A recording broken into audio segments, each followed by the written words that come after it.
الشيطان الرجيم كان الناس أمة واhidah. Sebelumnya gitu kan, zuyyina lilladzina kafarul hayatud dunya wa yaskharuna minal ladzina amanu. Jadi kehidupan dunia ini bagi orang-orang kafir merupakan zuyyina gitu kan, merupakan perhiasan gitu kan. Artinya dunia ini menjadi segala-galanya bagi mereka gitu. Sehingga ketika mereka melihat orang beriman itu yang dalam kehidupan dunianya gitu, secara umumnya gitu kan, melihat orang-orang beriman itu gitu kan, secara ekonomi barangkali di bawah gitu kan, mereka sering yaskharun, sering memperolok-olokkan gitu. Sering ngenyek gitu kan. Nah, di dunia itu ada orang kafir, ada orang beriman itu kan. Padahal manusia itu diciptakan dari Adam itu kan. Manusia diciptakan oleh Allah itu kan dari satu sumber gitu kan, yaitu Adam dan Hawa gitu kan. Seharusnya dari satu sumber itu gitu kan, menurut perkiraan kita sama gitu kan. Sama satu prinsip, sama satu agama gitu. Dan memang kata Allah gitu kan, kanan nasu ummata wahidah gitu. Kanan nasu, dahulu manusia gitu, pakai kana menunjukkan dahulu gitu kan. Dahulu manusia gitu kan, ummata wahidah, umat yang sama, yang satu akidah gitu kan. Jadi kalau saya bahasakan, dulu manusia dari zaman Adam gitu kan, sama akidahnya gitu kan, yaitu bertauhid kepada Allah gitu kan. Adam punya anak, punya cucu terus itu kan sampai generasi ke-10 kurang lebih gitu kan. Sama semuanya menyembah Allah gitu kan. Karena nasu ummata wahidah, sama agamanya Islam, mengakui kepada Allah gitu kan. Tapi setelah generasi ke-10 gitu kan, kurang lebih terjadilah perselisihan gitu kan, pembengkokan akidah gitu kan.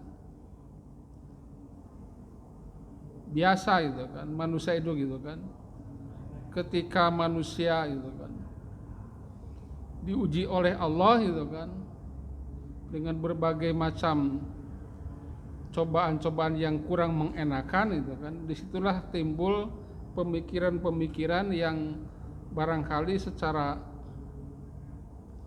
akidah itu ada semacam penyimpangan gitu kan. Misalkan, kok zaman nenek moyang kita gitu kan dulu kok subur makmur, kok zaman sekarang kok begini gitu kan. Jangan-jangan di dalam nenek moyang kita ada apa gitu kan, ditelusuri gitu kan. Atau sebelumnya gitu kan, di zaman keemasan mereka gitu kan, ada orang-orang soleh gitu kan yang dekat dengan Allah, yang membuat perubahan tatanan kemasyarakat itu begitu makmur, begitu mengenakan gitu kan. Sehingga orang-orang yang katakanlah disebut tokoh-tokoh masyarakat itu dipatungkan gitu kan. Dipatungkan supaya orang-orang mengingat kebaikan mereka, mengingat jasa mereka, atau sekurang-kurangnya mencontoh perilaku mereka gitu. Tetapi setelah generasi berganti gitu kan, patung-patung yang seharusnya mengingatkan mereka untuk menjadi suri teladan tadi bukannya dicontoh, ditiru, tetapi malah dijadikan sesembahan gitu kan. Oh, barangkali gitu kan, setelah generasi selanjutnya barangkali ini patung yang bisa membuat kita makmur gitu kan, supaya bisa membuat kita sejahtera gitu kan, akhirnya disembah gitu. Nah, disitulah mulai manusia tidak berbeda akidahnya gitu kan. Ada yang tetap menyembah Allah, jangan menyembah patung, tetap menyembah Allah gitu kan. Patung ini hanyalah gambar orang-orang yang soleh, jangan disembah, tapi harus ditiru perilakunya gitu kan. Tapi menurut yang lain tidak, Justru kita harus menjadikan patung ini sebagai wasilah permohonan kita kepada Dia untuk disampaikan kepada Allah gitu. Terjadi perselisihan gitu kan, sehingga ada yang beriman tetap kokoh tauhidnya kepada Allah, ada yang melakukan kesyirikan. Maka ketika timbul kesyirikan itulah fa ba'atsallahu nabiyina, maka Allah utus para nabi gitu kan. Tidak sekaligus itu kan, hanya satu-satu itu kan. Ketika terjadi kesyirikan manusia pertama kali, maka Allah utus Nabi Nuh sebagai rasul pertama gitu. Untuk mengembalikan manusia ke tauhid kepada Allah gitu. Justru Nabi Nuh gitu kan, berdakwah kepada umatnya gitu kan. Tetapi tidak diturutin gitu kan. Sehingga Allah hancurkan manusia-manusia yang durhaka gitu kan kepada Allah dengan banjir bandang gitu kan. Tinggallah manusia-manusia yang beriman kepada Nabi Nuh yang ada di dalam perahu gitu kan. Maka muncullah manusia kedua yang ini keturunan Nabi Nuh gitu kan. Keturunan Nabi Nuh itu juga sama beriman kepada Allah gitu kan. Generasi pertama, kedua, ketiga terus sampai keempat, kelima kurang lebih terjadilah kesyirikan lagi gitu kan. Seperti kaum Ad, kaum Tsamud itu generasi ke kurang lebih kelima, keenam. Terjadi kesyirikan lagi, Allah utus Nabi Hud, Nabi Soleh gitu kan, dan nabi-nabi yang lainnya. Tugasnya mubasyirina wa mungdirin. Tugasnya sama gitu kan, menyampaikan kabar gembira gitu kan, bahwa orang-orang yang taat kepada Allah, orang-orang yang menjalankan perintah Allah, mentauhidkan Allah akan mendapatkan surga Allah. Tetapi wa mundzirin, orang-orang yang tidak taat kepada Allah, orang-orang yang mensyirikkan Allah, maka mereka akan mendapatkan ancaman neraka Allah Subhanahu wa taala. Nah, supaya para nabi itu berdakwah kepada mereka itu gitu kan, bisa meluruskan akidah yang benar gitu kan. Maka wa anzala ma'ahumul kitaba bil haq, Allah turunkan bersama para nabi tadi gitu kan, kitab bil haq dengan membawa hak kebenaran gitu kan. Supaya nabi bisa menuntun mereka gitu kan ke jalan yang benar. Tadi apa diberikanlah kitab oleh Allah gitu kan. Kitab ini tidak disebut kutub jamak, tapi kitab gitu kan. Satu tunggal menunjukkan bahwa kitabnya sama gitu kan. Isi pokoknya sama gitu kan, yaitu mentauhidkan kepada Allah gitu kan. Baik kitab Zabur, Injil, Taurat, Quran gitu kan, pokoknya sama gitu kan, mentauhidkan Allah gitu. Hanya berbeda mungkin dari segi hukum-hukumnya saja gitu kan. Jadi para nabi dahulu pun diberikan kitab oleh Allah, hanya kita tidak tahu nama kitab masing-masing para nabi gitu kan. Yang kita kenal cuma 4 tadi, Zabur, Taurat, Injil, dan Quran. Kenapa Allah turunkan kitab itu kan? Liyahkuma bainan nasi fi makhtalafu fihi gitu kan. Supaya nabi tadi bisa memutuskan di antara manusia-manusia di dalam perkara yang oleh manusia-manusia tadi diperselisihkan gitu kan. Jadi ada yang beriman, ada yang kufur gitu, masalah akidah gitu kan. Masalah ibadah, masalah apapun gitu kan, sering diperselisihkan oleh manusia. Maka ketika nabi diutus oleh Allah kemudian berpegang pada kitab, menjelaskan ini loh kebenaran yang Allah turunkan melalui kitab gitu kan. Yang benar ini gitu kan, yang benar ini gitu kan. Seperti Nabi Muhammad diturunkan oleh Allah membawa Quran, menunjukkan kepada manusia gitu kan tentang akidah, tentang ibadah, tentang hukum-hukum syariat yang ada di dalamnya, dijelaskan oleh Al-Quran gitu kan. Sehingga manusia tidak berselisih lagi gitu kan di dalam perkara kehidupan di masyarakat. Karena apa? Sudah ada tuntunan kitab gitu kan. Jadi sebetulnya itu kan dengan kitab tadi itu kan, itu untuk kana nasu ummata wahidah, untuk menjadikan manusia kembali satu gitu kan. Satu dalam akidah gitu. Adanya kitab gitu kan. Termasuk kita Islam itu. Kenapa Islam supaya Islam bersatu itu Allah turunkan gitu. Supaya manusia di zaman Nabi Muhammad bersatu itu Allah turunkan kitab itu kan. Maka lihat di zaman Nabi Muhammad gitu kan, bersatu karena adanya Quran, adanya kitab gitu kan. Tapi kalau sekarang jadi berselisih gitu kan, maka Allah jelaskan wa makhtalafa fihi, dan tidak berselisih gitu kan tentang kitab itu gitu kan, fihi tentang kitab itu, illal ladzina utuhu mim ba'di ma ja'athumul bayyinat, kecuali orang-orang yang sudah diberikan kitab gitu kan. Jadi tidak berselisih setelah adanya kitab, tapi setelah kemudian orang-orang yang diberikan kitab jadi berselisih gitu kan, mim ba'di ma ja'athumul bayyinat, sudah bukti-bukti nyata datang kepada mereka gitu kan, dalil-dalil penjelasan tentang kitab itu datang kepada mereka. Kok bisa gitu kan?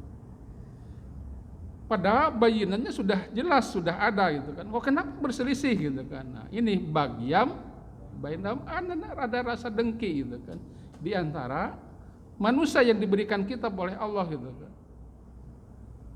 Contoh misalkan Islam ini gitu kan, Nabi Muhammad diberikan kitab gitu kan, kemudian para sahabat bersatu gitu kan, tidak berselisih gitu, karena ada kitab yang diberikan oleh Allah pada Nabi Muhammad gitu kan. Terus sampai sahabat tabi'in gitu kan, tabi'in sampai para imam-imam mujtahid gitu kan, bersatu gitu kan. Kenapa? Karena tidak ada dasar bagian gitu kan. Para imam mujtahid tidak ada bagian dengki terhadap salah satu imam gitu kan. Begitupun para pengikutnya tidak ada rasa bagian dengki gitu kan. Imam Syafi'i tidak dengki kepada Imam Ahmad, Imam Ahmad juga tidak ada rasa dengki. Jadi Islam itu tetap bersatu gitu kan. Nah, timbul berselisih itu karena bagian itu gitu kan. Ada rasa dengki, ada rasa egonya yang tinggi gitu kan. Dari masing-masing pengikut, terutama pengikut para imam yang mazhab tadi gitu kan. Karena merasa ini imam yang paling hebat itu kan, yang lainnya salah. Jadi ada rasa-rasa ego, dengki, iri, ada rasa hasud gitu kan. Disitulah timbul perselisihan gitu kan, sampai ke kita gitu kan, ke kita gitu kan. Ada yang organisasi ini, organisasi gitu kan, tetap merujuknya kan ke para imam-imam mujtahid gitu kan. Ada yang mengambil satu imam, ada yang mengambil semua imam, yang diambil yang kuat-kuatnya saja gitu kan.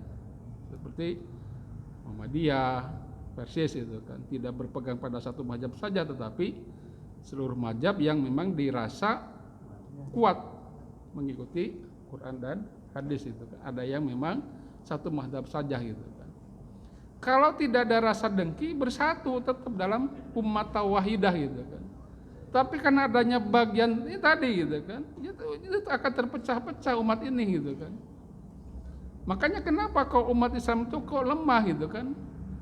Padahal sama-sama satu kitab gitu kan, sama-sama satu nabi gitu kan. Kok kenapa tidak bersatu gitu kan? Karena adanya bagian itu gitu kan.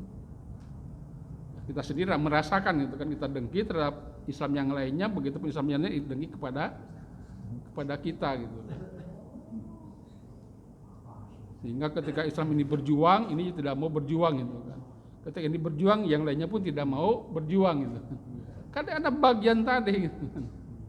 Dan ini gitu kan dimanfaatkan oleh orang kafir, musuh-musuh Islam gitu kan, yang tidak mengenal Islam, dimanfaatkan untuk diadu domba gitu kan. Bukan diadu sapi, tapi diadu domba. Ada sapi kebesaran gitu.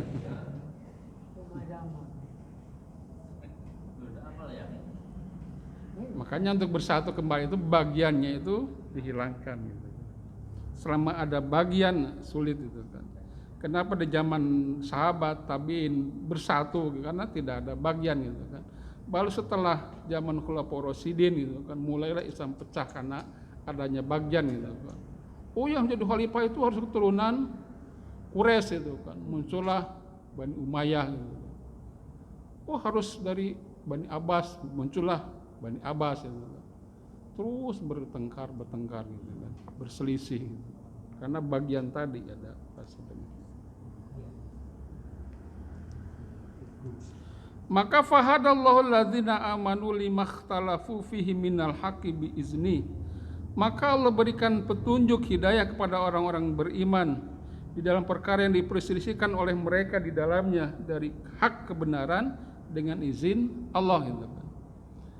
Artinya apa? Allah berikan hidayah kepada orang beriman itu siapa gitu kan? Yaitu orang-orang yang tidak ada bagian tadi gitu kan. Orang beriman yang tidak ada bagian Allah berikan hidayah gitu kan. Sehingga mereka merasakan istilahnya dalam hidup beragama itu menghargai pendapatnya masing-masing gitu. Allah berikan hidayah kepada Imam Syafi'i sehingga ketika melihat perbedaan itu tidak merasa mereka salah, enggak gitu kan. Nah, itu yang disebut fahadallahu alladzina amanu lima ikhtalafu fihi minal haqqi biizni gitu kan. Kalau umat Islam itu tidak ada bagian gitu kan, maka Allah berikan hidayah kepada orang beriman gitu kan. Sehingga menganggap yang lain pun saudara kita gitu kan. Meskipun berbeda dalam urusan fikih gitu kan. Para imam mujtahid kan berbeda fikih gitu kan. Tapi karena mereka betul-betul tidak ada bagian, sehingga Allah berikan hidayah. Fahadallahu alladzina amanu lima ikhtalafu fi. Allah berikan hidayah kepada mereka dari sesuatu yang diperselisihkan minal haq dari kebenaran biizni dengan izin Allah gitu kan. Sehingga masing-masing ya toleran gitu. Toleran kan Imam Syafi'i, Imam Malik, semua toleran gitu kan. Saling menghargai gitu kan. Nah, kalau umat Islam pun sama seperti itu gitu kan. Tidak saling mencerca gitu kan. Tidak saling menjelekan gitu. Apalagi kalau dengan medsos ini rasanya seperti diadu domba gitu kan. Umat Islam itu kan orang kan antara mubalik dengan mubalik kan tidak bertemu gitu, tapi nggak tahu siapa yang mempertemukannya di medsos itu kan seperti diadu domba gitu, seolah-olah bertengkar nih, misalkan masalah rokok saja gitu kan, ada yang ini mengharamkan, ini yang memakruhkan, seperti diadu domba, padahal antara masing-masing itu berjauhan gitu kan, tapi seolah diadu domba di dalam YouTube itu gitu, di dalam video itu gitu kan. Kadang-kadang ya seperti ngeri gitu.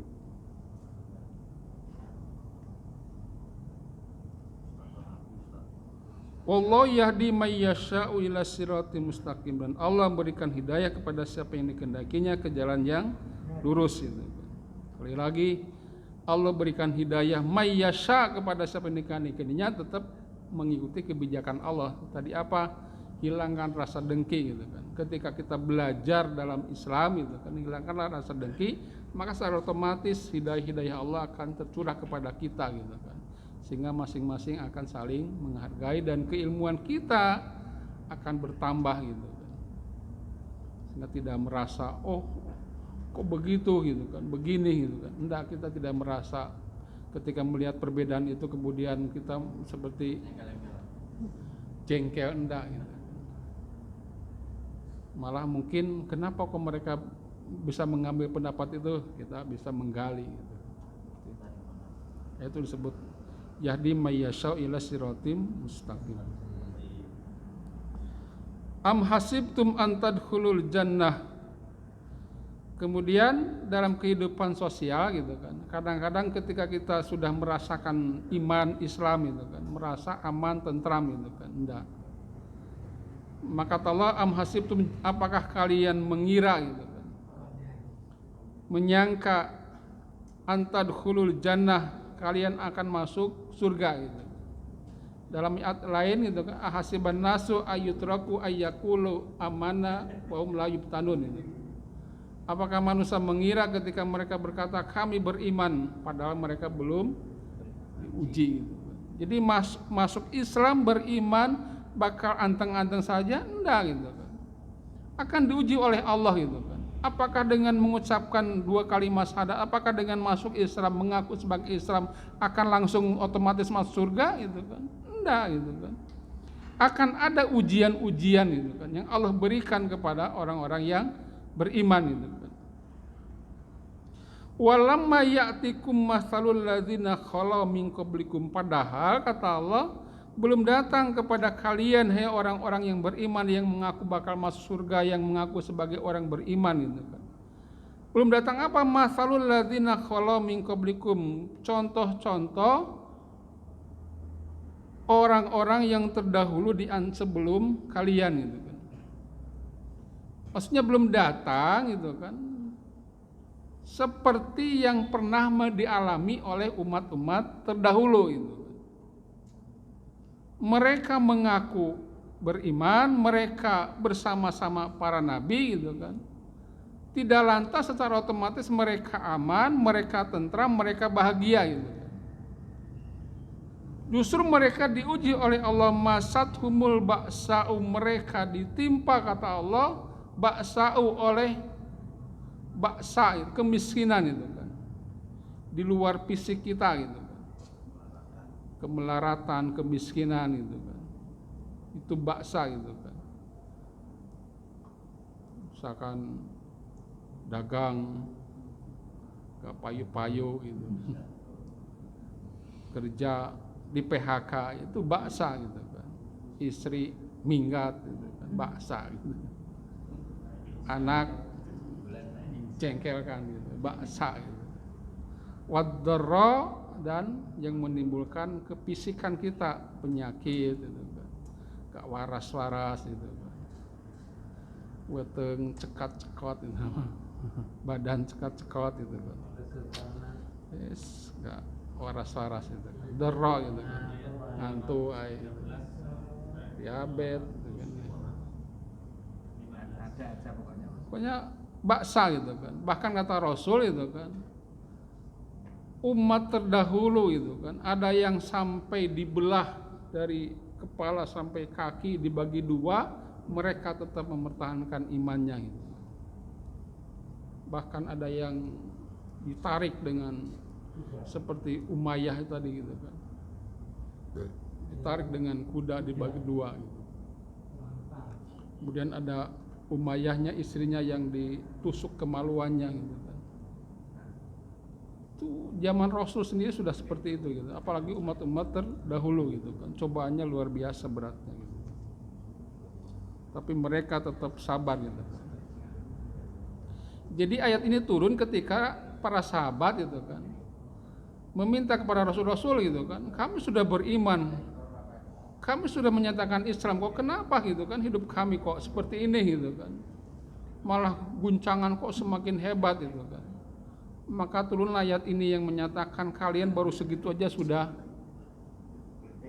lumayan, padahal orang-orang terdahulu itu luar biasa gitu kan. Ba'sa'u wadaru wa zulzilu, diguncang gitu kan, banami gitu kan, atau diguncang kehidupannya gitu kan, dengan berbagai macam cobaan-cobaan gitu kan. Istilahnya sudah jatuh tertimpa batu gitu. Nah, iya kan, wes loro, dagangan gak payu gitu kan, istri minta cerai, itu kan namanya wazul zilu gitu kan, ditimpa gitu kan.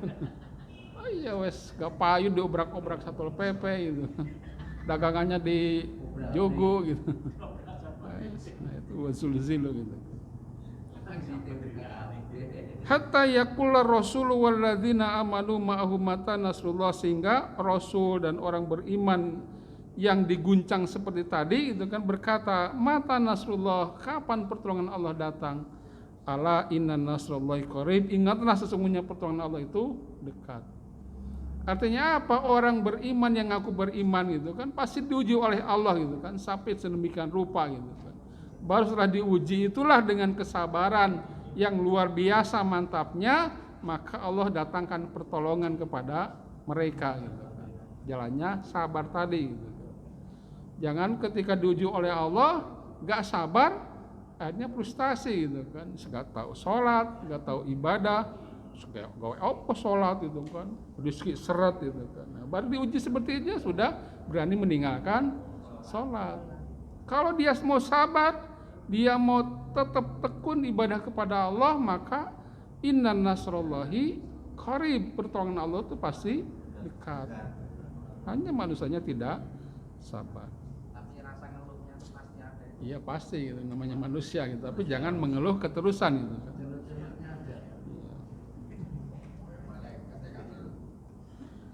Yas'alunaka madza yunfikun. Setelah diberi pertolongan Allah datang, kemudian hidup sukses kembali gitu kan.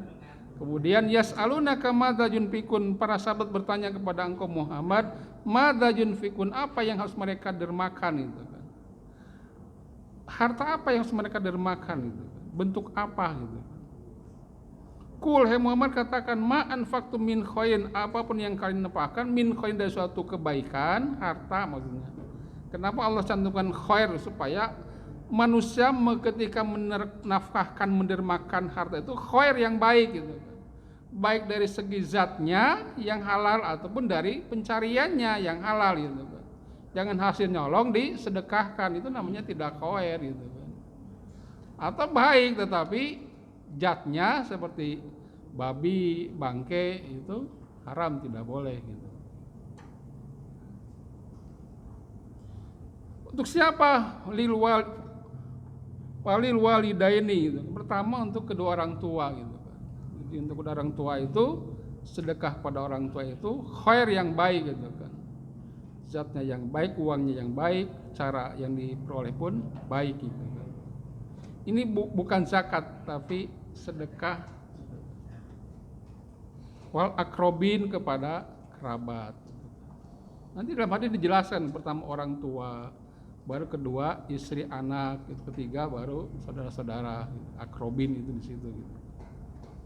Wal yatama, baru yang anak-anak yatim, wal masakin, kemudian orang-orang miskin, wabni sabil, kemudian ibnu sabil yang ada di perjalanan yang kekurangan bekal, tidak punya uang, kita kasih gitu. Itu gitu kan. Bukan zakat. Kalau zakat orang tua gak boleh gitu. Pak, ini saya ada uang zakat, gak boleh. Itu namanya dengan kita memandang orang tua kita miskin gitu. Justru harus dikayakan orang tua itu, bukan dimiskinkan gitu. Kalau sedekah gitu kan, saya punya penghasilan misalkan, sudah kita sisihkan buat orang tua gitu kan. Apa harus izin kepada istri? Gak perlu. Kewajiban anak laki-laki itu ke orang tua dulu, baru ke keluarga gitu. Gak apa-apa gitu. Apalagi berlebihan gitu kan.